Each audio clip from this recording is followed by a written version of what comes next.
जय हिंद दोस्तों, आज हम लोग पुनः उपस्थित हुए हैं अपने साइंस वाले सेशन को आगे बढ़ाने के लिए। तो जिस तरह से आप लोग तैयारी कर रहे हैं, अपने तैयारी में थोड़ा सा भी कमी नहीं आने दीजिएगा। अगर थोड़ा सा भी कमी आएगा तो फिर आप कंपटीशन की रेस में बाहर आ सकते हैं। इसीलिए आप लोग वैसा दिन नहीं लाने दीजिए जिससे कि जो है कि आपके रिजल्ट का जो रहेगा, आपका आशा घर परिवार को, वो आशा पे आप निराशा मत लाइएगा। तो चलिए इसी सेशन के साथ हम लोग शुरुआत करते हैं आज के जो है कि सुपर संडे में। और सुपर संडे में लगभग आपको 30 से 35 मिनट का सेशन होगा, जो कि एक बेहतरीन कंटेंट से भरा हुआ सेशन रहेगा। आप लोग जो कि आराम से जो है कि इसे ग्रहण करने का प्रयास कीजिएगा। और आप लोग को बता दे कि जितने भी छात्र स्पेशली बिहार एसएससी और एसएससी जीडी और बिहार एसआई या बिहार सीजीएल का तैयारी कर रहे होंगे, या जीके आधारित जो भी एग्जाम का तैयारी कर रहे होंगे, आप लोग के लिए हम लोग लूसेंट सीरीज ला रहे हैं। लूसेंट सीरीज अपने आप में बहुत ही बेहतरीन सीरीज होने वाला है। लूसेंट सीरीज जो है वह अपने आप में बहुत ही बेहतरीन सीरीज होने वाला है। और जितने भी छात्र जो है कि जीके से डर लगता था, जिनको अभी जीके से डर लगता है, वो इस सीरीज को जो है कि ज्वाइन कर लीजिएगा। यह बता देते हैं कि अपने आप में लगभग 2 महीना के अंदर उनको अपने आप में इतना कॉन्फिडेंस लगेगा कि नहीं, हमने बहुत कुछ सीखा है और एग्जाम को हम तोड़ के रख देंगे। तो बस इसी आशा के साथ हम लोग शुरू करेंगे आज के सुपर संडे में, जो है कि आपका साइंस में। और साइंस में भी हम लोग वेटेज और बढ़ाने जा रहे हैं। तो साइंस का वेटेज बढ़ाएंगे, न्यूमेरिकल को इसमें लेंगे और अधिक से अधिक बायोलॉजी वगैरह का भी क्वेश्चन कराने का प्रयास करेंगे। तो आप लोग को बता दें, जो भी क्वेश्चन रहेगा वो एनसीईआरटी बेसिस रहेगा। तो उसमें से जो हम साइंस आज ले रहे हैं वो सिर्फ मिला जुला साइंस रहेगा। आपको थोड़ा नॉर्मल भी रहेगा, जो है कि स्पेशल सुपर संडे है। तो उसमें से जो है कि कल से जो हम शुरू करेंगे, आप लोग सिलेबस टेलीग्राम चैनल से पढ़ लीजिएगा। उसके बाद जो है कि आप लोग आराम से तैयारी करने का प्रयास कीजिएगा। चलिए आज तो पहला सवाल, आज का पहला सवाल आप लोग बताइएगा, आधुनिक पीरियोडिक टेबल में सिलिकॉन का परमाणु संख्या कितना होता है? 14। सिलिकॉन का परमाणु संख्या 14 होता है। उससे पहले जो 14 से पहले 13 होता है वह एल्युमिनियम का होता है। और 14 के बाद जो 15 होता है, प से 15 फ से फास्फोरस कर देना है। यानी आपको एक बार हम कवर करवाते हैं 20 तक। यानी कि 1 हाइड्रोजन, 2 हीलियम, 3 हो गया आपका लिथियम, 4 हो गया बेरिलियम, 5 हो गया बोरॉन, 6 हो गया कार्बन, और 7 हो गया नाइट्रोजन, 8 हो गया ऑक्सीजन, 9 हो गया फ्लोरीन, और 10 हो गया आपका जो है कि नियोन, और 11 हो गया सोडियम, और 12 हो गया आपका क्या करते हैं मैग्नीशियम, और 13 हो गया एल्युमिनियम, 14 हो गया आपका सिलिकॉन, 15 हो गया फास्फोरस, 17 हो गया आपका सल्फर, 16 सल्फर, और 17 हो गया क्लोरीन, 18 हो गया ऑर्गन, 19 हो गया पोटेशियम, 20 हो गया कैल्शियम। 20 हो गया कैल्शियम। आप लोग याद रखने का प्रयास कीजिएगा। तो चलिए हम लोग आगे बढ़ते हैं जो है कि अगला क्वेश्चन पे। अगला क्वेश्चन आप लोग को बताना है कि किस प्रकार के जानवर को अंडज जानवर कहा जाता है। तो आपको हम 3 कंटेंट दिए थे, आज हम फिर रिकॉल करवा देते हैं। तो आप लोग को बता दे कि जो जानवर अंडा देते हैं उसको सबसे पहले अंडज तो कहते हैं नॉर्मल भाषा में। नॉर्मल भाषा में हम उसको अंडज कहते हैं, लेकिन आपको हम 3 चीज बताए थे कि वैसे जानवर जो अंडा देते हैं उसको क्या कहते हैं। उसके बाद बताए थे जो अर्धविकसित बच्चे को जन्म देते हैं उनको क्या कहते हैं। उसके बाद बताए थे जो एक पूर्ण बच्चे को जन्म देते हैं, अर्थात बच्चे को जन्म देते हैं, उनको क्या कहते हैं। आप लोग तीनों को समझिएगा। जो अंडा देते हैं, आपको ट्रिक बताए थे, अंडा से हमको प्रोटीन मिलता है, और प्रोटीन जो मिलता है वो अंडा के उजले वाले भाग से मिलता है, आप लोग को बताए थे। और अंडा का जो बाहरी भाग बना होता है वह कैल्शियम कार्बोनेट का बना होता है, CaCO3 का बना होता है। समझ में आया? CaCO3 का बना होता है। याद रखिएगा, अंडा का बाहरी वाला खोल। और अंडा से संबंधित क्रांति है रजत क्रांति। रजत क्रांति है अंडा से संबंधित। सुनिएगा, तो अंडा से हमको प्रोटीन मिलता है, यानी प्रोटोथीरिया। प्रोटोथीरिया याद रखिएगा, अंडे देने वाले प्राणी को प्रोटोथीरिया कहते हैं। वहीं अर्धविकसित, अर्धविकसित का मतलब है जो जानवर अर्धविकसित बच्चे को जन्म दे रहा है, इसका मतलब बाद में उसको मेहनत करना पड़ेगा, यानी मुंह से मेटाथीरिया। मुंह से मेटाथीरिया। उसके बाद याद रखिएगा, आपको बताए थे जो पूर्ण बच्चे को जन्म देता है, इसका मतलब है पूर्ण जो बच्चा दे रहा है, जिसमें मनुष्य आता है या फिर गाय वगैरह आता है, तो यू दे देता है बच्चे को जन्म। कौन दे देता है? यू। और पिछला क्लास में जब ये ट्रिक हम बताए थे तो याद रखिएगा, बच्चा देखिए कितना याद रखता है। मेरा कमेंट किया था एक बच्चा, उसमें से जो है कि वो लिखा था 11 मिनट और 12 सेकंड तक का वीडियो उसमें टाइमिंग चल रहा होगा। मतलब उस टाइम में हम बोले होंगे वीडियो का जो टाइमिंग चलता है 11 मिनट पे, तो 11 मिनट पे जो चल रहा था उसी समय यह बात हम बोले होंगे कि मनुष्य ने युक्त तरह के बच्चे का जन्म देता है या फिर गाय ने, तो बच्चा कमेंट करता है 11 मिनट ऐसे लिख दिया 11:12 ऐसे करके, उसके बाद फिर वो दांत निकाल दिया 4 गो, ठीक, वो इमोजी की तरह। इसका मतलब समझ सकते हैं वो यहाँ पर कितना फोकस कर रहा है। अगर वो यही फोकस जितना हम बता रहे हैं अगर दूसरे कंटेंट पे फोकस करे तो इसका मतलब वो कितना आगे बढ़ जाएगा। ऐसे वो एक तरह से हमारे बात पे फोकस ही कर रहे हैं, तभी वो इतना गहराई से वो बात को सुन पाए। इसका मतलब है कि आप पॉजिटिव वे में लेकर चल रहे हैं, लेकिन थोड़ा सा जिंदगी में जो है कि एंजॉयमेंट भी जरूरी है, इसलिए आप लोग लगातार बन के रहिएगा, लेकिन अपने पढ़ाई को कभी कमी मत कीजिएगा। चलिए आगे बढ़ते हैं। उसका जो पूर्ण बच्चे को जन्म दे रहा है यूथीरिया, क्या हो जाएगा? यूथीरिया। आप लोग याद रखिएगा यूथीरिया। और हम एक बात गौर किए हैं, हम भी बहुत सारा चैनल देखते हैं, बहुत सारा वीडियो देखते हैं YouTube पे, लेकिन हमारे बच्चे का जो कमेंट रहता है वो बहुत ही ग्रेगरियस रहता है अपने आप में। मतलब उस तरह से लगता है कि उनको बहुत लगाव है, और लगाव रहे क्यों नहीं, क्योंकि इस तरह का आपके पीछे जो हम मेहनत कर रहे हैं और इस तरह से जो कंटेंट दे रहे हैं, इस तरह का कंटेंट आप देख लीजिए ग्रुप डिस्कशन या नॉर्मल क्लास में आपको कहीं नहीं मिलेगा, यही गारंटी है। चलिए आगे बढ़ते हैं। अगला क्वेश्चन आप लोग को बताना है। अगला क्वेश्चन बताइएगा, ऑक्सीजन की अनुपस्थिति में, ऑक्सीजन की अनुपस्थिति में सब्सट्रेट के पूर्ण विघटन को, यानी कि आपको हम बताए थे जो आपका ऑक्सीजन के उपस्थिति में और ऑक्सीजन के अनुपस्थिति में श्वसन होता है। आपको बताए थे कि श्वसन जो होता है वो 2 कंडीशन में होता है, एक होता है आपका ऑक्सीजन के उपस्थिति में, एक होता है ऑक्सीजन के अनुपस्थिति में। होता है कि नहीं होता है? तो ऑक्सीजन के उपस्थिति में जो होता है उसको हम लोग ऑक्सी श्वसन कहते हैं। क्या कहते हैं? ऑक्सी। ऑक्सी यानी ऑक्सीजन है वहां पर, यानी पॉजिटिव थॉट दिख रहा है। और एक याद रखिएगा, ऑक्सीजन जहां पे नहीं है इसको हम लोग अनऑक्सी श्वसन कहते हैं। कौन सा श्वसन? अनऑक्सी श्वसन कहते हैं, याद रखिएगा। तो क्वेश्चन पूछेगा कि ऑक्सीजन के अनुपस्थिति में हुए श्वसन को क्या कहते हैं, तो भैया अनऑक्सी श्वसन कहते हैं, और ऑक्सीजन के उपस्थिति में ऑक्सी श्वसन कहते हैं। और याद रखिएगा कि श्वसन जो होता है वह आपका 2 तरीका से होता है, आप लोग को 2 तरह से बता दिए। उसमें से पता है कि श्वसन जो आपका पूर्ण चक्र पूरा होता है वो 2 चक्र में पूरा होता है। एक आप लोग को पता है कि हम जब हवा अंदर लिए यानी ऑक्सीजन अंदर लिए खींचे, तो एक खींचने में हमको लगा 2 सेकंड का समय। कितना सेकंड का? 2 सेकंड का। लेकिन वह ऑक्सीजन कुछ देर के बाद CO2 की मात्रा बहुत मात्रा में हम लोग बाहर कर देते हैं। ऑक्सीजन हम 21% लिए और जब इसको छोड़े हम CO2 के मात्रा में तो 17% छोड़ते हैं, और 4% ही ऑक्सीजन बचता है, आप लोग को पता है। तो याद रखिएगा इसको छोड़ने में हमको 3 सेकंड, यानी अंदर खींचने में 2 सेकंड और छोड़ने में 3 सेकंड, और टोटल कितना सेकंड? 5 सेकंड। यानी एक श्वसन प्रक्रिया यानी निश्वसन और उच्च श्वसन इसको हम लोग कहते हैं भाषा में, किताबी भाषा में कहते हैं इसको निश्वसन और उच्च श्वसन। तो इसको तो दोनों प्रक्रिया को पूर्ण करने में कितना समय लग रहा है? 5 सेकंड। कितना समय? 5 सेकंड। याद रखने का प्रयास कीजिएगा, आप लोग को बताए हैं और आपको एक दिन और फिर रिकॉल करवाते हैं। आपको और भी हम बताए थे, क्वेश्चन सुनिएगा, आप लोग का फिर से रिकॉल हो जाएगा।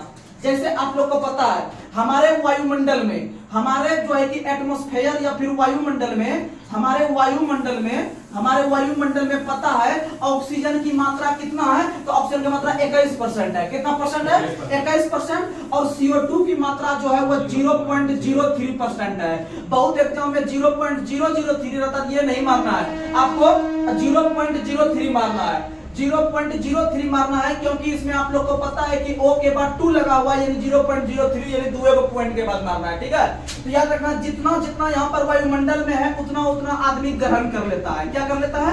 ग्रहण कर लेता है अंदर नाक के द्वारा। ठीक है, यानी जो मिला। लेकिन जब वह छोड़ने लगता है बाहर, जब वह छोड़ने लगता है श्वसन के माध्यम से, तो उसमें से ऑक्सीजन का जो 21% था, यह ऑक्सीजन सिर्फ 4% छूटता है। कितना परसेंट? 4% छूटता है। इसका मतलब इसमें 17% बच रहा है, तो 17% कहाँ कन्वर्ट हो गया? CO2 में। कितना हो गया? CO2 में। तो आप बता सकते हैं अगर क्वेश्चन पूछेगा यहाँ से 4 कंटेंट उठता है। कंटेंट ये उठेगा कि हम जो सांस लेते हैं ऑक्सीजन कितना परसेंट लेते हैं? 21। और छोड़ते हैं कितना परसेंट? 4%। ठीक। अब दूसरा पूछेगा कि CO2 कितना लेते हैं, तो 0.03 लेते हैं। छोड़ते हैं कितना है? तो 17। कितना छोड़ते हैं? 17। आप लोग याद रखने का प्रयास कीजिएगा। और आप लोग को बता दे कि हमारे वायुमंडल में सबसे अधिक मात्रा में नाइट्रोजन होता है 78%।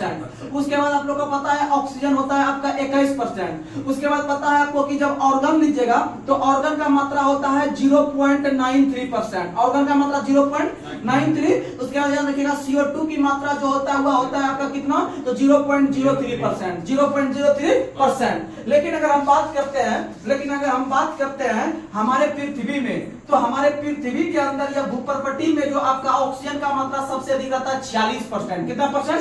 46% रहता है। उसके बाद आप लोगों को पता है सिलिकॉन की मात्रा होता है 26.72%, सिलिकॉन की 27.72, ये दोनों पलट जाता है आपस में, याद रखिएगा 27.72। उसके बाद आप लोगों को पता है सिलिकॉन के बाद जो होता है एल्युमिनियम होता है 8.13%। एल्युमिनियम कितना होता है? 8.13%। आप लोग को ऐसे मोटा मोटी याद रखना है। उसके बाद अगर बात करते हैं हमारे शरीर का, किसका बात करते हैं? तो हमारे शरीर में सबसे अधिक मात्रा में ऑक्सीजन 65%। कितना परसेंट?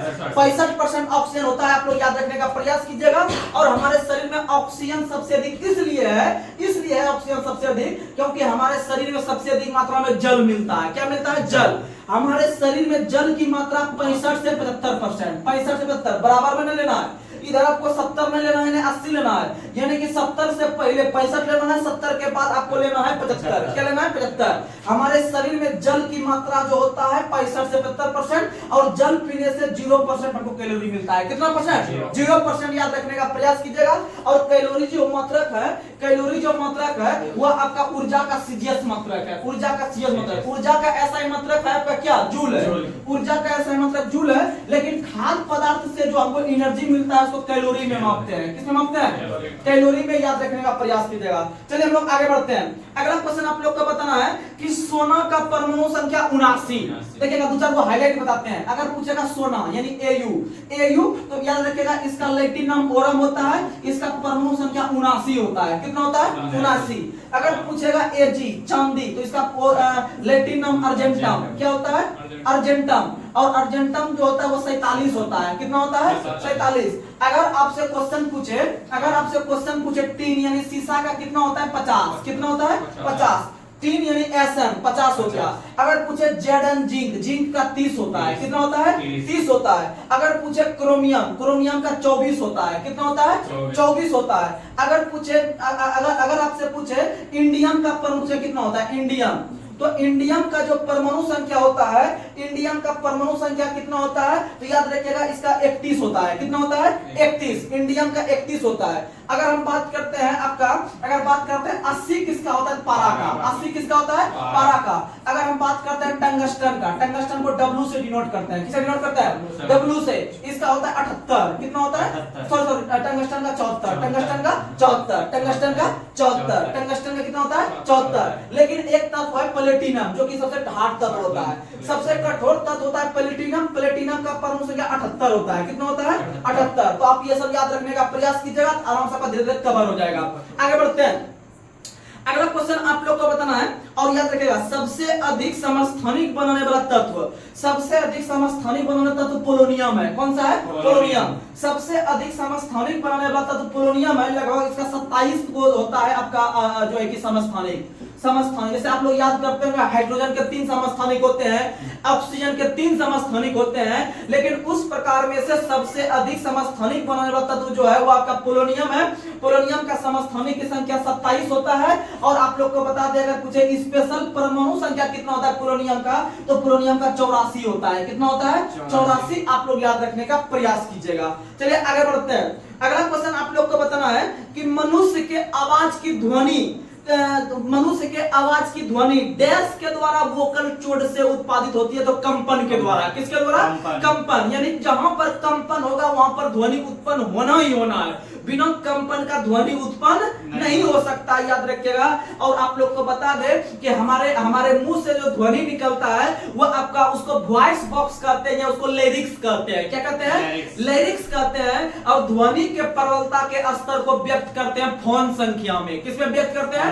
फोन संख्या में। लेकिन ध्वनि का जो मात्रक है वो डेसिबल है। ध्वनि का मात्रक क्या है? डेसिबल है। याद रखने का प्रयास कीजिएगा। और चलिए हम लोग आगे बढ़ते हैं। अगला क्वेश्चन आप लोग को बताना है कैल्शियम ऑक्साइड का आणविक सूत्र क्या होता है? तो कैल्शियम ऑक्साइड का आणविक सूत्र होता है CaO। क्या होता है?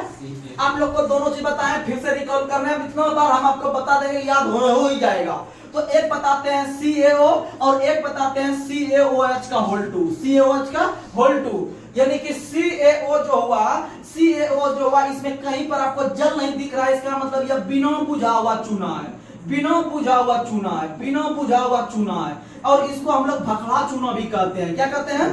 भखड़ा चूना भी कहते हैं। और याद रखिएगा, आपको बार बार बताते हैं CaO को बताइए हम सोडा लाइम कहते हैं कि सलेक्ट लाइम कहते हैं। तो आप बताइएगा अच्छा सलेक्ट यानी स्लिप करेगा आपका जल वाला, कौन करेगा? जल वाला, इसीलिए इसको सोडा दीजिए। क्या दीजिए? सोडा।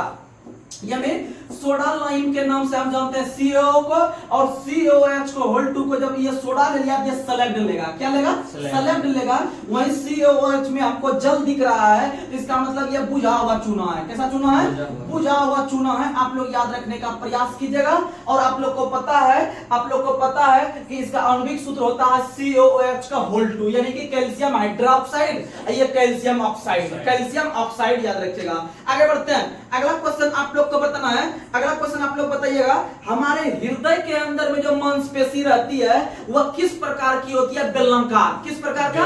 बेलनाकार रहता है। और आपको बेलनाकार बताइएगा, जब बेलनाकार बोले तो आप लोग को दिमाग में आना चाहिए बात कि बेलनाकार नाम का एक लेंस होता है जो आंख के बीमारी को दूर करते हैं। तो आपको फास्ट हम रिकॉल करवा देते हैं। आपको ट्रिक देते थे, नी देहु जवा अबे, नी देहु जवा अबे, नी देहु जवा अबे, यानी निकट दृष्टि दोष अवतल लेंस, दूर दृष्टि दोष उत्तल लेंस, जरा दूरदर्शिता बाइफोकल लेंस और अबिंदुकता बेलनाकार। समझ में आया? यानी इस तरह से रिकॉल कीजिए, आपका काम तमाम है।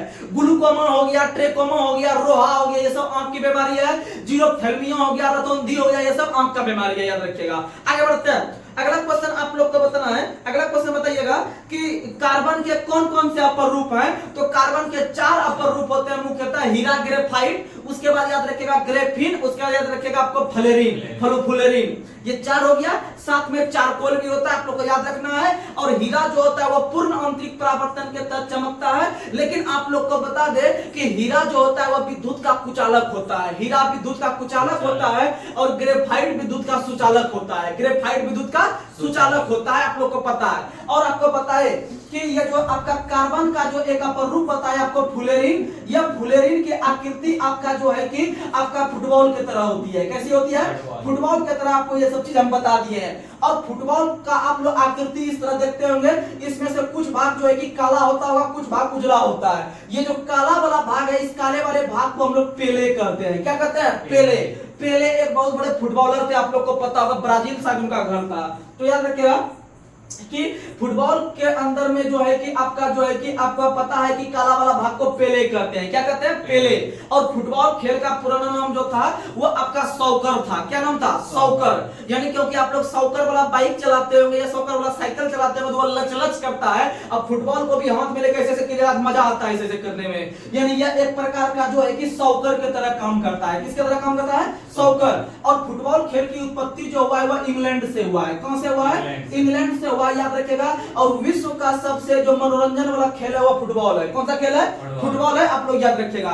चलिए हम लोग आगे बढ़ते हैं। अगला क्वेश्चन आप लोग को बताना है, गुरुत्व बल डैश के बीच आकर्षण बल द्वारा परिभाषित होता है। तो आपको हम बार बार रिकॉल करवाते हैं, गुरुत्वाकर्षण बल रहे या आकर्षण बल रहे, वो जो है कि दो द्रव्यमान के गुणनफल के बीच निर्भर करता है। दो द्रव्यमान के बीच गुणनफल पर निर्भर करता है। साथ ही उसके बीच का जो दूरी होता है उसके स्क्वायर के व्युत्क्रमानुपाती होता है। और यहाँ पर g कांस्टेंट होता है। और यहाँ पर यह सूत्र लिखाता है F बराबर g into m1 into m2 बटे r स्क्वायर। ये हो गया आपका दो द्रव्यमान की या फिर दो पिंडों के बीच लगने वाला आकर्षण बल का सूत्र, याद रखिएगा।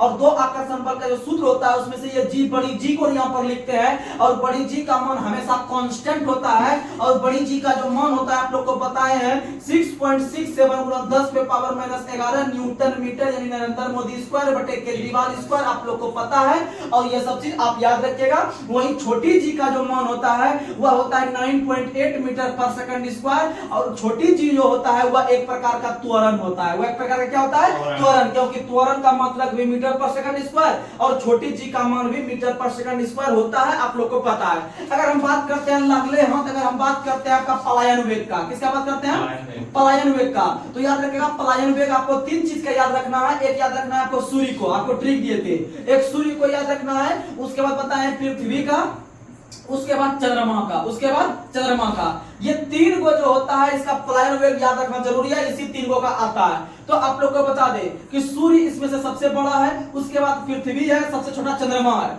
तो आप लोग को बता दें कि सूर्य का सबसे बड़ा याद रखना है 42, पृथ्वी का याद रखना है 11.2 और चंद्रमा का 2.37, चंद्रमा का 2.37 याद रखेगा। यानी इस तरह सब तीनों क्रमवार याद रखेगा। और पलायन वेग का जो ये जो पलायन वेग आप लोग को जो है कि तीनों याद रखना है। चलिए हम लोग आगे बढ़ते हैं। अगला क्वेश्चन आप लोग को बताना है, अगला क्वेश्चन आप लोग बताइएगा कार्य जो है वह किसका किसका गुणनफल होता है। तो कार्य यानी कि W, W यानी Fs, W बराबर Fs, F का मतलब बल यानी फोर्स, S का मतलब विस्थापन, यानी कि बल और विस्थापन के बीच का गुणनफल वर्ग कहलाता है, यानी कार्य कहलाता है। और आप लोग को बता दें कार्य का सही मतलब जूल होता है, कार्य का सही मतलब जूल होता है। और कार्य का सीजस मतलब डाइन होता है, कार्य का सीजस मतलब क्या होता है, डाइन होता है। और आप लोग को पता है कि सॉरी कार्य का जो सीजस मतलब होता है वो अर्ग होता है। क्या होता है, अर्ग, अर्ग। यानी यहाँ पर माइंड मेरा क्लिक नहीं करने लगा, क्योंकि 1 जूल बराबर होता है 10 टू द पावर 7 अर्ग। 1 जूल बराबर होता है 10 टू द पावर 7 अर्ग, 7 अर्ग। और ये जो डाइन आपको बताए, डाइन आपका बल का सीजीएस मतलब होता है, बल का ऐसे मतलब न्यूटन होता है और बल का सीजीएस मतलब डाइन होता है, बल का सीजीएस मतलब डाइन होता है, आप लोग को पता है। चलिए हम लोग आगे बढ़ते हैं।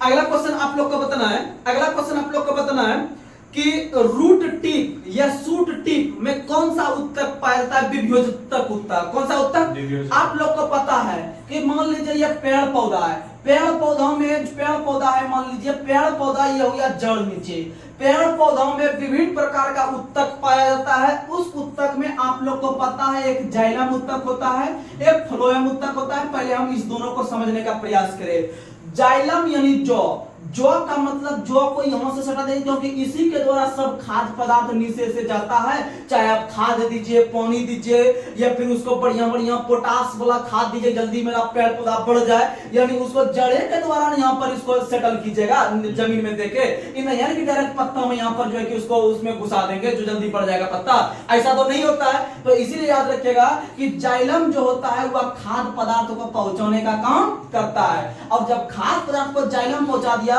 तो मान लीजिए कि जब वहां से मान लीजिए सूर्य हो गया, सूर्य से जब प्रकाश निकलती है पत्ते पर पड़ती है, और पत्ता जब भोरे भोर यानी कि सुबह सुबह जब सूर्य की किरण निकलती है तो जो पेड़ पौधे की पत्ती होती है वह आपका सूर्य के तरफ मुंह करके खड़ी हो जाती है कि हमको आप भोजन दीजिए, हम इसे भोजन बना के आम आदमी के लिए जो है कि विभिन्न प्रकार का भोजन तैयार करेंगे। तो सुनिएगा, तो पेड़ पौधे में जो पत्ती होती है इसमें क्लोरोप्लास्ट पाया जाता है। क्या पाया जाता है, क्लोरोप्लास्ट पाया जाता है। और क्लोरोप्लास्ट के अंदर में जो है कि मैग्नीशियम नाम का एक परमाणु होता है, ठीक है। इसी के द्वारा जो है कि यहाँ पर प्रकाश संश्लेषण जो है कि वहां करता है इसी में। और क्लोरोप्लास्ट को हिंदी में हम लोग हरित लवक कहते हैं। क्या कहते हैं, हरित लवक। अगर पेड़ पौधे में हरित लवक नहीं मिलेगा तो पेड़ पौधे अपना खाना नहीं बना पाएगा, पेड़ पौधे अपना खाना नहीं बना पाएगा। और जानते हैं जैसे हम लोग को पता है, हम लोग बना बनाया खाना मिलते हैं। बना बनाया खाने मतलब ये नहीं कि घर में मम्मी है तो वो बना के दे रही है, इसका मतलब वो नहीं कि हमको खाना बना नहीं मिल रहा है। खाना वो हम भी बना सकते हैं, उतना मेरे अंदर क्षमता है, हम भी बना सकते हैं। लेकिन मनुष्य को बना बनाया खाना हम इसलिए बोलते हैं मिलता है कि वो खाना जो है कि पेड़ पौधे बना के मनुष्य को देते हैं। भले मनुष्य जाके उसको काट के लाए घर, फिर उसको अच्छा से बना के खा सकता है, वो अलग बात है, वो कोई भी कर सकता है।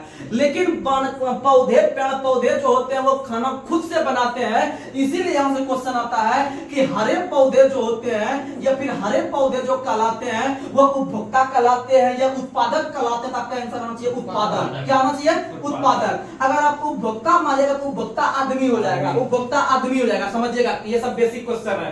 तो हरे पौधे उत्पादक क्यों कहलाए, क्योंकि यह भोजन जो है कि अपने से खुद बनाते हैं, भोजन अपने से खुद बनाते हैं। और वह सूर्य की उपस्थिति में बनाते हैं और वह क्लोरोप्लास्ट के कारण बनाते हैं। इसीलिए पेड़ पौधे में पाए जाने वाले क्लोरोप्लास्ट को, पेड़ पौधे में पाए जाने वाले क्लोरोप्लास्ट को आपका पादप जगत के अंतर्गत जो है कि रसोई घर कहा जाता है। यानी कि पादप का रसोई घर बोलेगा आंसर तो मारेंगे हरित लवक। क्या मारेंगे, हरित लवक या क्लोरोप्लास्ट। उसी तरह से आप लोग को पता है कि हमारे शरीर में अगर पूछे कि आपका कोशिका का शक्ति गृह किसे कहा जाता है, तो कोशिका का शक्ति गृह माइटोकॉन्ड्रिया को, कोशिका का शक्ति गृह माइटोकॉन्ड्रिया को कहा जाता है। वहीं अगर हम बात करते हैं प्रोटीन की फैक्ट्री राइबोसोम को, यानी कि वो राइबोसोम उसको तोड़ने फोड़ने के लिए जो प्रोटीन को सहायक होता है, उसी तरह से भोजन बनाने के लिए आपका हरित लवक सहायता होता है, इसीलिए इसको खाद्य पेड़ पौधे का रसोई घर कहा जाता है। समझ में आ गया।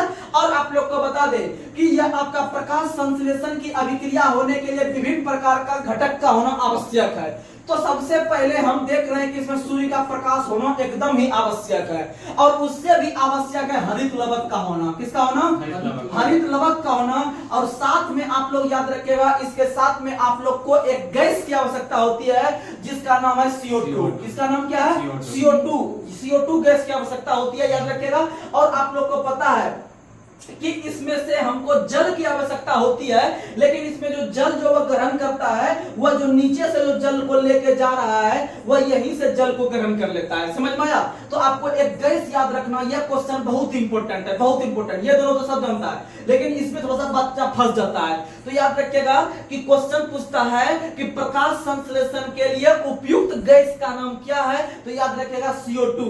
और गैस जो बाहर निकलता है वो ऑक्सीजन निकलता है, और जब यह गैस ऑक्सीजन बाहर निकलता है तब हम लोग आसानी से जो है कि इस ऑक्सीजन को ग्रहण करते हैं। और जब ये हम ऑक्सीजन को ग्रहण करने के बाद जब हम इसको CO2 में कन्वर्ट करते हैं, तो CO2 पुनः ये पौधा में जाके यूज हो जाता है, तब फिर ये जो कि इस रूप में परिवर्तित होकर हमको देते रहता है, और इस तरह से प्रक्रिया चलते रहता है। समझ में आ रहा है? तो आप लोग ऐसे करके याद रखेगा, यानी कम से कम आपको 2 क्वेश्चन याद रखना पड़ेगा। कौन सा गैस का उपयोग पेड़ पौधा करता है प्रकाश संश्लेषण में, तो भैया CO2 का करता है। और कौन सा गैस मुक्त होता है या बाहर निकलता है? ऑक्सीजन। तभी तो हम ले पाते हैं। अगर हम मान लीजिए हम भी CO2 छोड़ रहे हैं, और जो है कि अगर हम भी यहाँ पर जो है कि आपका पेड़ पौधा भी ऑक्सीजन छोड़ रहा है, या CO2 भी ऑक्सीजन छोड़ रहा है, तो आप लोग को बचपन में पढ़े होंगे कि रात के समय में पेड़ पौधे के नीचे जो है कि वहां पर नहीं सोना चाहिए आदमी को, क्योंकि वहां पर रात में जो है कि वह पेड़ पौधा उल्टा रिएक्शन करता है। समझ में आ रहा है? तो ये सब चीज आप समझिएगा। चलिए आगे बढ़ते हैं। और प्रकाश संश्लेषण सबसे अधिक याद रखिएगा, प्रकाश संश्लेषण सबसे अधिक लाल रंग में होता है। कौन रंग में? लाल रंग में होता है। और प्रकाश संश्लेषण जो सबसे कम होता है बैगनी में। किसमें होता है? बैगनी में, याद रखिएगा। उसके बाद प्रकाश संश्लेषण के प्रक्रिया का जो खोज किया है वह मेलविन केल्विन नाम के वैज्ञानिक ने किया है। मेलविन केल्विन नाम के वैज्ञानिक ने प्रकाश संश्लेषण की प्रक्रिया का खोज किया है। और याद रखिएगा कि ये जो आपका जो प्रकाश संश्लेषण है, इसका इकाई का नाम है क्वांटोसोम। क्या नाम है? क्वांटोसोम। क्वांटोसोम है, आप याद रखिए। चलिए आगे बढ़ते हैं। अगला क्वेश्चन आप लोग को बताना है, लेंथेनम का परमाणु संख्या कितना होता है? 57। लेंथेनम का परमाणु संख्या 57 होता है। आप लोग को बताते हैं, एक चीज याद हो जाएगा। आप लोग को पता है जब आवर्त सारणी देखिएगा तो वहां से 58 से लेकर 89 तक जो कहलाता है वह आपका लेंथेनम श्रेणी कहलाता है, या फिर लेंथेनाइड कहलाता है, जैसा आप लोग को पता होगा। ठीक है, लेंथेनम बोल सकते हैं या लेंथेनाइड बोल सकते हैं। और फिर उसके बाद आप लोग को पता है, उसके बाद आप लोग को पता, सॉरी 58 से लेकर 71 तक, 58 से लेकर 71 सॉरी। फिर यहाँ पर आप लोग को पता होगा कि 89 से लेकर 103 तक जो कहलाता है वह एक्टिनाइड कहलाता है। क्या कहलाता है? एक्टिनाइड या एक्टिनियम कहलाता है। लेकिन आप लोग को बता दें, अगर किसी एग्जाम में 58 के बदले अगर 57 से लेकर 71 देगा तो ये भी आप गलत नहीं बोल सकते हैं, ये भी गलत नहीं बोल सकते हैं। और उसके बाद अगर 89 से पहले अगर आपका दे देगा, या फिर आपका 89 अगर दे देगा, या फिर यहाँ पर कहीं पे आपको 90 भी लिख देता है, 90 से लेकर 103, अगर 90 के बदले में अगर 89 भी यहाँ पर देगा, आप उसको गलत नहीं बोल सकते हैं। तो सुनिएगा, 58 से लेकर 71 तक लेंथेनम कहलाता है, और 90 से लेकर 103 तक एक्टिनम कहलाता है या एक्टिनाइड श्रेणी कहलाता है। लेकिन जो है कि ये जो इससे पहले जो परमाणु संख्या आता है, आपको दोनों का परमाणु संख्या याद करवा देंगे जुगाड़ से, कहीं कोई टेंशन नहीं है। आप लोग इतना याद रखिएगा, 58 से लेकर 71 तक लेंथेनम कहलाता है, और 58 से जो पहले वाला परमाणु संख्या 57 आता है, बस इसी नाम से जो है कि परमाणु संख्या इसका है, यानी इसका परमाणु संख्या लेंथेनम। इसका नाम क्या है? लेंथेनम। लेंथेनम का 57 हो गया। और इससे और ये 90 से पहले क्या आता है? 89, यानी 89 का हो जाएगा एक्टिनम। क्या हो जाएगा? एक्टिनम। आपको दो याद हुआ कि नहीं हुआ? और यह दोनों पूछता है एग्जाम में, ये दोनों पूछता है, याद रखिएगा। यानी 58 से 71 लेंथेनाइड, और 58 से पहले 57, 57 का ये ग्रुप वाला नाम रख देंगे लेंथेनाइड। ठीक, लेंथेनम। और 90 से 103 एक्टिनाइड, और 90 से पहले 89 आता है, 89 का लिख देंगे एक्टिनियम, जाके मिला लीजिएगा, दोनों सही हो जाएगा। आगे बढ़ते हैं। अगला क्वेश्चन आप लोग को बताना है, अगला क्वेश्चन आप लोग को बताना है, अगला क्वेश्चन बताइएगा, कौन सी फूल की पत्तियां विलियन में अम्ल या क्षार की उपस्थिति का संकेत नहीं देती है? चमेली। कौन सा? चमेली। चमेली का फूल कहने का मतलब यहां पर क्वेश्चन क्या पूछा होगा जानते हैं? आपको बताते हैं क्वेश्चन क्या पूछा होगा, सुनिएगा। आपको हम बेसिक नॉलेज दे चुके हैं। जैसे आप लोग को हम बताए थे, जैसे आप लोग को हम बताए थे कि यहाँ पर अगर हम ये पीएच का बात करेंगे, किसका बात करेंगे? पीएच का। आपको बात किया था कि पहले अम्ल आता है, फिर यहाँ पर उदासीन आता है, और फिर लास्ट में क्षार आता है। उसमें आपको 3 तरह का बताए थे, एक लिटमस बताए थे, उसके बाद एक फिनोल्फथालीन बताए थे, और फिर आपका जो है कि क्या बताए थे, जो है कि आपका जो है कि आपका लीले पौनी यानी कि आपका लिटमस हो गया, फिर रंगू यानी फिनोल्फथालीन हो गया, और बचा एगो मिगुनापी यानी मिथाइल ऑरेंज, यानी एगो मिथाइल बताए थे, एगो फिनोल्फथालीन बताए थे, एगो लिटमस बताए थे। इसमें से सबका हम कलर बताए थे, आप लोगों को पता होगा। इसमें जुगाड़ भी दिए थे, इसमें बताए थे लीले बनी। आप लोग जो लगातार रहते हैं उनका माइंड काम कर गया हो कि हाँ हमको ये सब याद है। लीले बोनी बताए थे, फिरंगू बताए थे, फिनोल्फथालीन का फिरंगू बताए थे, उसका मिथाइल ऑरेंज का मिगुनापी बताए थे, मिगुनापी बताए थे, मिथाइल ऑरेंज का आप लोग को पता है। और इधर से आपको ये 0 से 7 तक कवर करेगा, ये 7 के बराबर कवर करेगा, ये 7 से प्लस कवर करेगा। लेकिन उसी में से एक आध दो गो ऐसा आपका प्राकृतिक तत्व है जो कि आपका इसका काम कर देता है। अगर ये मार्केट में उपलब्ध नहीं है, लेकिन आपके घर में भी वैसा कुछ सामान है कि जिससे आप जो है कि इसका कलर का पता कर सकते हैं। उसमें से आपको एक बताए थे हल्दी का नाम, बताए थे हल्दी का नाम। हल्दी एक ऐसा आपका पदार्थ है, प्राकृतिक पदार्थ, जो लगभग हर एक घर में मिल सकता है। ठीक है, अगर ये सब आदमी गांव में नाम नहीं जानेगा, लेकिन हल्दी का नाम जानता है। ये सब जो पढ़े लिखे हैं वही, लेकिन उनको वो भी जाइएगा ना, पढ़ा लिखा इंसान भी जाइएगा खोजने के लिए, आपको ये सब जल्दी नहीं मिलेगा मार्केट में। ठीक है, ये सब केमिस्ट्री के वैज्ञानिक वगैरह रखते हैं अक्सर जो है कि यूज करने के लिए, लेकिन ये हल्दी वगैरह मिल सकता है। इसीलिए याद रखिएगा कि ये एक ऐसा आपका प्राकृतिक तत्व है जिससे कि हम किसी भी विलियन का जो है कि उसका कलर का पता कर सकते हैं। तो उसी तरह में से ऑप्शन वहां पर दिया होगा चमेली। तो याद रखिएगा चमेली का फूल या प्रदर्शित करने का क्षमता इसमें नहीं होता है, याद रखने का प्रयास किया। चलिए आगे बढ़ते हैं। अगला क्वेश्चन आप लोग को बताना है, सोडियम कार्बोनेट में कुल अणु की संख्या कितनी होती है? तो सोडियम कार्बोनेट का सूत्र होता है Na2CO3, Na2CO3, यानी इसमें कुल अणु की संख्या जोड़ लीजिए। तो सोडियम एक तत्व हुआ, एक में जो है कि 2 लगा हुआ है, तो 2 हो गया। ये दोनों अलग अलग तत्व है, कार्बन अलग होता है, ऑक्सीजन अलग होता है। तो कार्बन में कुछ नहीं तो 1 है, 2 1 3, ऑक्सीजन में 3 लगा हुआ है, तो 3 थोड़ा जोड़ दीजिए, 3 2 5 6 हो गया आपका आंसर। समझ में आ गया? आगे बढ़ते हैं। और जिनको समझ में शुरू में नहीं आता होगा, जब अभी देखते होंगे उनको हलवा लगता होगा, इसीलिए आप लोग जो है कि लगातार बढ़ के रहिए, आपका आराम से कम बन जाएगा। चलिए आगे बढ़ते हैं। अगला क्वेश्चन आप लोग को बताना है, अगला क्वेश्चन, हमारे पृथ्वी पर पूरी तरह से मुक्त रहने वाली समुद्री जीव कौन सी है?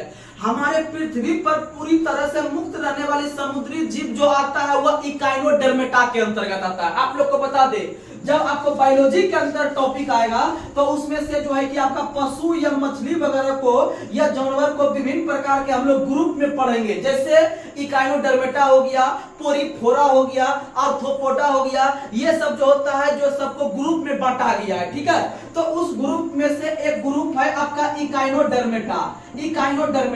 इकाइनोडर्मेटा के जो जंतु रहते हैं सब वह समुद्र में मिलते हैं। किसमें मिलते हैं?